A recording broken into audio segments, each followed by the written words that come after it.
for Sports TV, I believe the Harrison and Charlo weigh-in about to start, man. I'm just shooting a few rounds. Had to get chopped up real quick, you know. We on 7 Mile. Appreciate everybody for tapping in. Let's talk a little bit about Eddie Hearn. All right. I'm gonna address Chavez situation, but I'm gonna address the possibility of Anthony Joshua maybe have forced to drop a belt. So Joshua might have to drop the IBF. He might have to drop the WBO belt. According to Eddie Hearn, I'll link the source in the description from Twitter. And I said this was gonna have to happen. I thought they was gonna give Anthony Joshua the benefit of the doubt, but they not. The WBO want their mandatory, which is Usyk. The IBF want their mandatory, which is Kubrat Pulev. So Anthony Joshua said he preferred to fight Alexander Usyk, but what's good for business is if Anthony Joshua fight Pulev, let Usyk fight Joseph Parker for the WBO belt, then later on this year, unify with Usyk. That makes the most sense. Because Eddie Hearn promotes both Anthony Joshua and Usyk. So now what he's done, Joseph Parker, I don't understand how Joseph Parker gets a title shot. All right? That is what I don't understand. You know, they saying Joseph Parker get a title shot, but he just lost to Dillian White and beat who?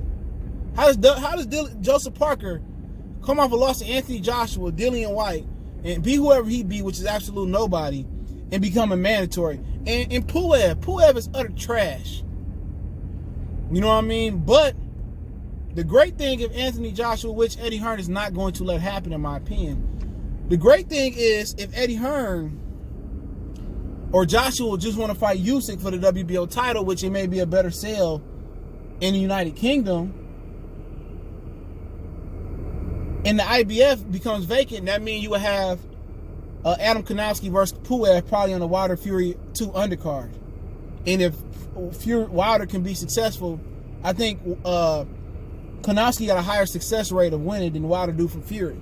Not saying that Wilder's chances are low, just that Pulev ain't that good.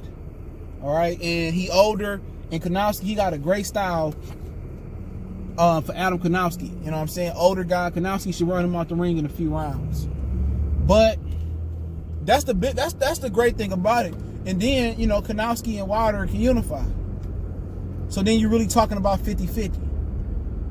But the sanctioned belt body is not even giving Anthony Joshua the benefit of the doubt. And I knew they wouldn't give it to Andy Ruiz. And Ruiz was going to drop the IBF belt and let Konowski and Pulev fight. And he was going to fight Usyk had he beat Anthony Joshua in the rematch, which we know didn't happen. So, you know, pretty much we'll see what happens with Anthony Joshua in this situation. But I think AJ gonna drop the WBO, let Usyk fight for it, fight Usyk later this year, later next year, and then that's gonna be the situation. So I think that's the way it's gonna play out.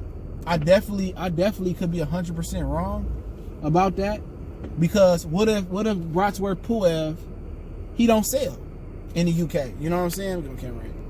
What if he don't sell in the UK?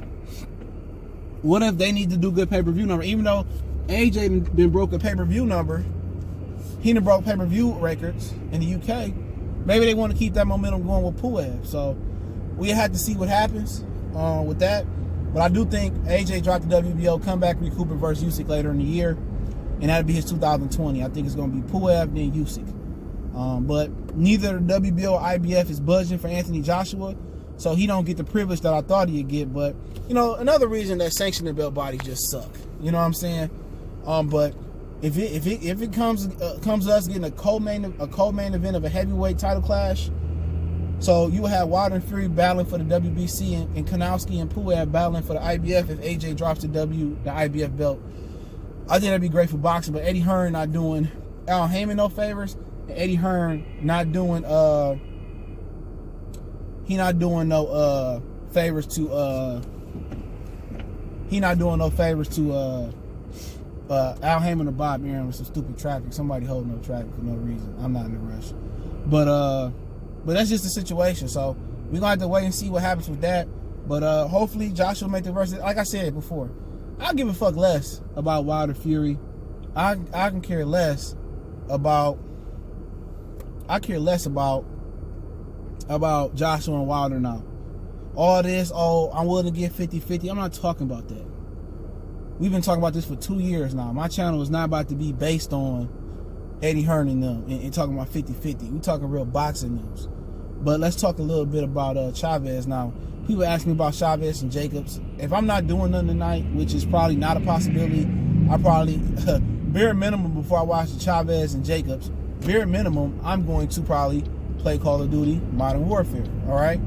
And I might even go live on the channel tonight, depending on what my night look like. I might even go live with some Call of Duty and chop it up via Twitch. I'll put it on the channel. I'll put it on YouTube. But Chavez forked over $1 million for Danny Jacobs. He came in like 170 something yesterday, and people want to say, oh, how does Chavez keep getting chances? How does Chavez keep getting chances? Because Chavez is Mexican. That's why Chavez keep getting chances.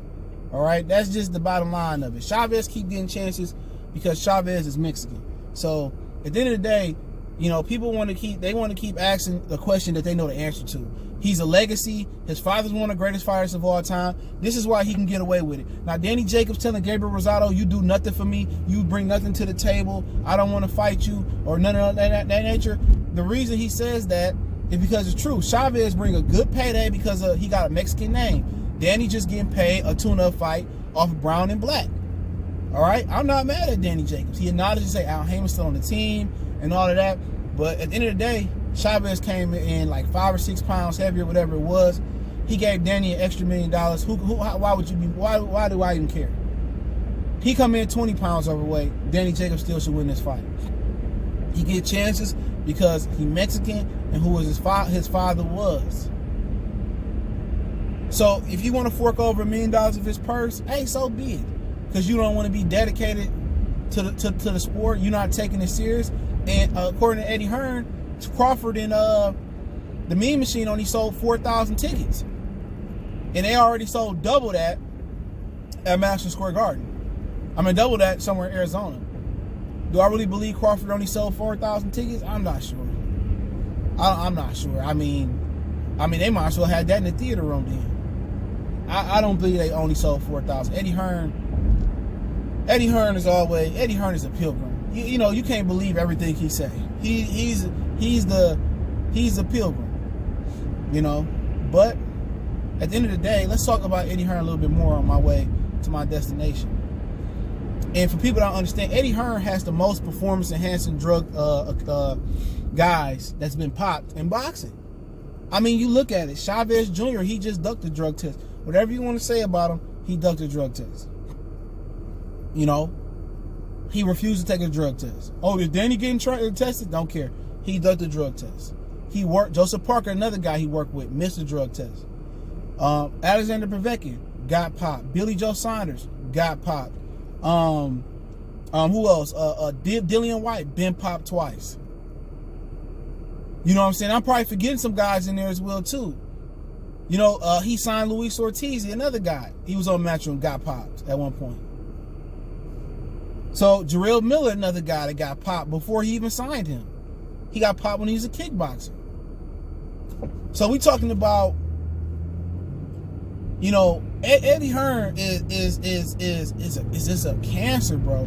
He's a real life modern day pilgrim.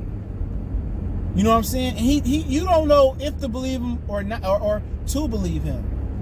And do I fault people who go after Eddie Hearn? No, because one day he could be telling the truth, another day he could be lying. Come on, man. He's a real life like troll. He's a pilgrim troll.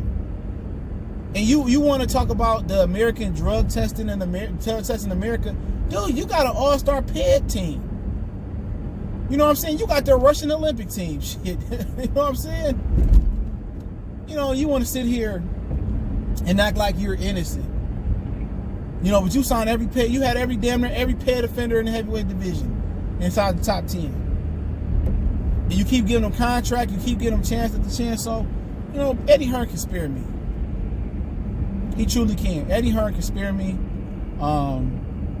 He putting the Chavez fight on against everybody's wishes for a couple dollars. It's a fight that nobody gonna tune into on his own, but maybe a couple hardcore Chavez fans. Danny Jacobs only got like 2 fans in the world, especially after that Canelo loss. Danny Jacobs could have fought Charlo. Shit, But he chose to move up where he might got a chance versus Callum Smith. Because Callum Smith didn't look too hot last time out, I heard. But it is what it is, man. Goodfellas Sports TV. Don't forget me on Facebook, Instagram, Twitter. Reach out to the email if you got business question, call, response, video requests. Keep sharing the videos. Want to make a donation to the channel? Links in the description. Best way to donate is share the video. Y'all know the business is one time we go.